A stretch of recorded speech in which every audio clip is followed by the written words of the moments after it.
आदाब, नमस्कार, सत श्री अकाल, जोहार। आप देख रहे हैं नया भारत टीवी 24। मैं हूं आपके साथ अशरफ खान समीर। ये तस्वीरें आपको दिखा रहे हैं मुख्यमंत्री सचिवालय काके रोड से।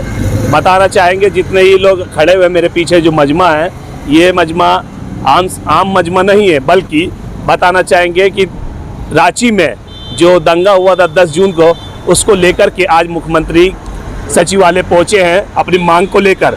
बताना चाहेंगे कि 41A का नोटिस प्रशासन द्वारा पहुंचाया जा रहा है, जिसमें छात्रों को भी नोटिस पहुंचा है, कुछ बेकसूर लोगों को भी पहुंचा है, कुछ कसूरवार लोगों को भी पहुंचा है। तो यहाँ पर अल अंसार मोमिन पंचायत के सदर मोहम्मद जावेद अख्तर और साथ में NIM के जो युवा नेता हैं आरिफ खान जी, मैं एक एक करके इनसे बात करूंगा कि आखिर आप लोग यहाँ पहुँचे हैं 10 तारीख की घटना को लेकर के, क्या कुछ मामला आपके और सामने आया और क्या बातें अपनी लिखी गई इस लेटर में।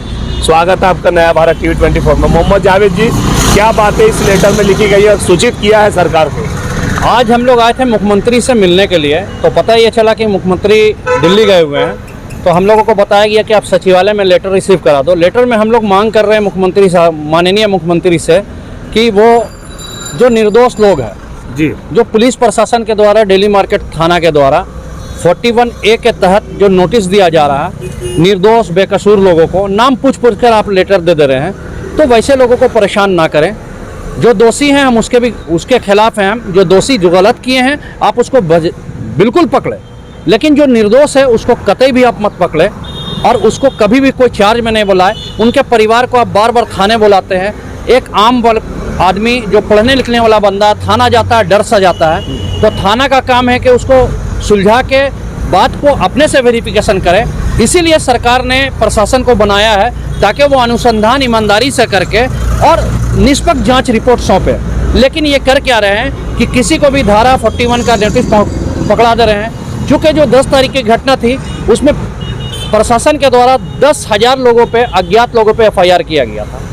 मेरा सरकार से मांग ये है कि 10,000 लोगों पे आपने अज्ञात लिख दिया और अभी आप जिसको पा रहे हैं, जिसके पे पा रहे हैं, उसको आप धारा 41 का नोटिस दे के थाने में बुला के उससे पूछताछ कर रहे हैं, उसको बता रहे हैं, उसको डरा रहे हैं, धमका रहे हैं, तो ये नाजायज़ है। यही शिकायत मैंने मुख्यमंत्री से की है और मुख्यमंत्री को मैंने लेटर दिया है कि जो दोषी है आप अविलंब उसको गिरफ्तार करें। इसमें हम लोग कुछ भी नहीं बोलेंगे, लेकिन जो निर्दोष है उसको बरी किया जाए और उसके परिवार को कतई भी परेशान ना किया जाए, ये इनके भविष्य के साथ खिलवाड़ ना किया जाए। क्योंकि जब पेपर में न्यूज़ आता है तो लोगों की छवि धूमिल होती है। इसी मांग को लेकर हम लोग मुख्यमंत्री को ये लेटर दिए हैं। अगर इसके पर भी अगर मुख्यमंत्री की तरफ से एक्शन नहीं होता है तो हम लोग रिट याचिका के तरफ बढ़ेंगे। आज 500 लोगों का सिग्नेचर के साथ हम लोगों ने मुख्यमंत्री को ये लेटर दिया। अगर इस पर अंकुश लग जाता है तो हम लोग समझेंगे कि हम लोगों की बात मानी गई, और अगर अंकुश नहीं लगता है तो हम लोग रिट याचिका की तरफ बढ़ेंगे। हाईकोर्ट का मामला हाईकोर्ट से ही हम लोग हल करेंगे, क्योंकि हाईकोर्ट को जो बताया जाता है माननीय हाईकोर्ट उसी पे अमल करती है। हाईकोर्ट कभी ये रोड पे उतर के नहीं बात करती है, लेकिन प्रशासन अगर उसको निष्पक्ष जांच दे तो हाईकोर्ट भी ये टोटल केस को सिरे से खारिज करने का ताकत रखती है। अच्छा, बताया जा रहा है कि मोहम्मद जावेद जी, जो 41 का नोटिस का जो भेजा गया है जी, आपके मुताबिक कितने लोगों को ऐसा भेज दिया है? क्या आपके क्षेत्र में, आपके घर के आसपास किसी को नोटिस प्राप्त हुआ है? बहुत सारे लोगों को प्राप्त हुआ है जो निर्दोष है, वो लोग भी साथ में आए हैं। तो बहुत सारे लोग ऐसे हैं, लगभग 8 से 10 लोग हैं जिसको नोटिस ऐसा मिल गया है जो उस घटना में सम्मिलित ही नहीं थे। प्रशासन क्या कर रही है कि फुटेज को देख रही है और पेपर में जो कटिंग है उसको देख के भीड़ में जब कोई बंदा बढ़ता है तो धक्का मुक्की में भी वो गिरता है तो लगता है कि उस कुछ है। हाँ, जिसके हाथ में ईंटा है, पत्थर है, बोतल है, उसको आप बाज़ाब्ते गिरफ्तार करें। लेकिन कोई गिरता हुआ, दौड़ता हुआ, भाग रहा, हाथ ऐसे उठाया हुआ, बहुत सारे समाज सेवी ऐसे हैं जो उस घटनाक्रम में लोगों को रोकने का काम कर रहे थे, बोल रहे थे रुक जाओ, आप उसको भी अभियुक्त बना दिए हैं। तो प्रशासन ने उनको भी नोटिस दे दिया है। ये सिर्फ ये हो रहा है, प्रशासन के पास एक बहुत बड़ा हथियार है, अज्ञात लोगों पे FIR।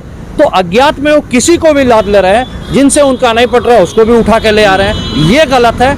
माननीय मुख्यमंत्री से मैं निवेदन करूंगा कि ऐसे लोगों पे अंकुश लगाएं जो स्पाईगिरी करके और निर्दोष लोगों को फंसाने का काम कर रहे हैं। चलिए, बहुत बहुत धन्यवाद मोहम्मद जावेद जी। हमारे द्वारा सवाल किए गए, उनका शांतिपूर्ण तरीके से जवाब दिया गया। मैं सीधा रुख करूंगा आरिफ खान की ओर से, जो MIM के युवा नेता है। क्या कुछ कहेंगे? आप भी यहाँ पहुँचे हैं मोहम्मद जावेद जी के साथ में और तमाम युवा लोग पहुँचे हैं 10 तारीख की घटना को लेकर के, और भी क्या क्या बारीकी से समझाने का काम किया है अपने लेटर के माध्यम से सरकार को? देखिए, आज हम लोग बहुत ही उम्मीद के साथ झारखंड के वज़ीर आला हेमंत सोरेन मुख्यमंत्री से मिलने के लिए आए हुए हैं। क्योंकि 10 जून की जो घटना हुई थी, कहीं ना कहीं एक अपने नबी की मोहब्बत की वजह से, खैर उस दिन जो है इस बात की मैं मजम्मत करता हूं कि लोग इजाज़त नहीं लिए थे, लेकिन वो नुपुर शर्मा के बयान के बाद पूरे भारत में हर शहर में इस तरह की वारदात हुई थी।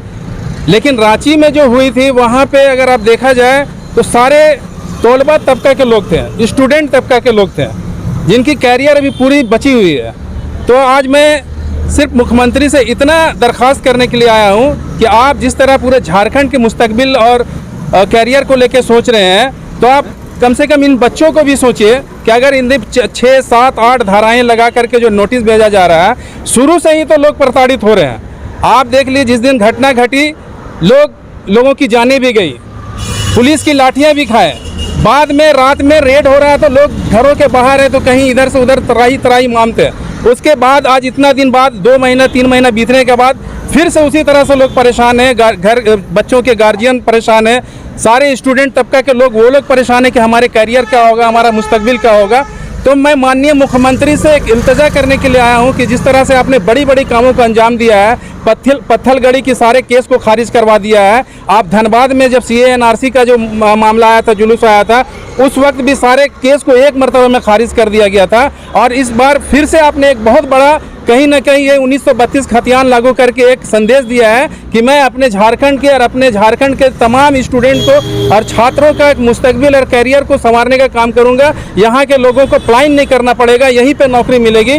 तो ये हादसे का जो शिकार हुए हैं, इन बच्चों का भी कैरियर के बारे में सोचिए मुख्यमंत्री जी। मैं इल्तिजा करने के लिए आया हूँ, उसी तर्ज पे आप तमाम केसों को खारिज कर दें, बस यही कहने के लिए आया हूँ। हम लोग एक सोशल एक्टिविस्ट हैं, एक सोशल एक्टिविस्ट के हैसियत के तहत ये मांग करना चाह रहे हैं कि जिन लोगों का जो केस नोटिस आप भेज रहे हैं, वो नोटिस को फौरी तौर पर बंद किया जाए और लोगों को राहत दिया जाए, पूरी तरह से केस को खारिज किया जाए। जी, बहुत बहुत धन्यवाद आरिफ खान जी। जिस तरीके से लगातार आपने हमारी बातों का शांतिपूर्ण तरीके से सवाल का जवाब दिया, और सही बात है कि जब 1932 खतियान लागू करने का एक आपने मंजूरी दी, यानी कि झारखंड के लोगों का अच्छा सोचा, भला सोचा, ताकि यहाँ के लोग बाहर नहीं जाएं। क्योंकि दरअसल क्या होता है ना, हम लोगों के झारखंड के लोग ही बाहर जाते कमाने के लिए, बीवी बाल बच्चा छोड़कर, मगर वहाँ पर भी सक्सेस सही से नहीं हो पाते हैं। कारण यही होता, मगर 1932 खतियान को जैसा मंजूरी मिली है तो पूरे झारखंड में खुशी की लहर है, चारों तरफ से बधाई के पात्र हैं मुख्यमंत्री हेमंत सोरेन। स्टूडेंटों पर जो केस दर्ज किया गया है, या जिस तरीके से 41 का धारा का जो नोटिस भेजा जा रहा है, वो कहीं ना कहीं इनका कहना है कि कहीं ना कहीं वो प्रताड़ित या मतलब परेशान करने का ये सिलसिला जारी हो रहा है, उसको बंद किया जाए। तो यहाँ पर और भी इनसे ही बात करेंगे। क्या नाम हुआ आपका? परवेज अंसारी मेरा नाम है, आलमसार मोमिन पंचायत के। जी, क्या कुछ कहना है आपका भी इस पर? देखिए, मैं बोलना चाहता हूँ हमारे मुख्यमंत्री साहब से कि आप जाकर के अभी जो स्टूडेंट लोग का जो नाम आया हुआ, उन लोगों के घर में जाकर पता लगाइए। उनकी माँ का नींद रातों का उड़ चुकी है, ठीक है, उनको चैन नहीं आता है कि हम क्या करें क्या नहीं करें, ठीक है। तो मेरे हिसाब से कि इसमें है ना, अच्छा जांच हो, निष्पक्ष जांच हो, और ज़्यादा परेशान स्टूडेंट को नहीं किया जाए, यही बस इतना ही बात है। चलिए, बहुत बहुत धन्यवाद। अब मैं अपनी बातों को यहीं पर ही विराम देता हूँ। जिस तरीके से लगातार हमारे नया भारत TV 24 के माध्यम से अपनी बातों को इन्होंने रखा और संदेश दिया कि जिस तरीके से मामला बन रहा है, इसको बंद किया जाए। मुख्यमंत्री जी से आरजू विनती भी लगाई गई है, और ये लेटर भी आज सचिवालय में रिसीव करा दिया गया है। आगे पीछे सभी सिग्नेचर हुए हुए हैं। बस ये कहना, इनका कहना है कि आज हम लोग मुख्यमंत्री जी से मिलने आए थे, मगर आज वो दिल्ली रवाना होगा, इनकी ये खबर मिली, तो कहीं ना कहीं हम लोग सचिवालय में लेटर को रिसीव करा दिए हैं। हमारे सहयोगी विनोद के साथ अशरफ खान समीर, नया भारत TV 24 रांची।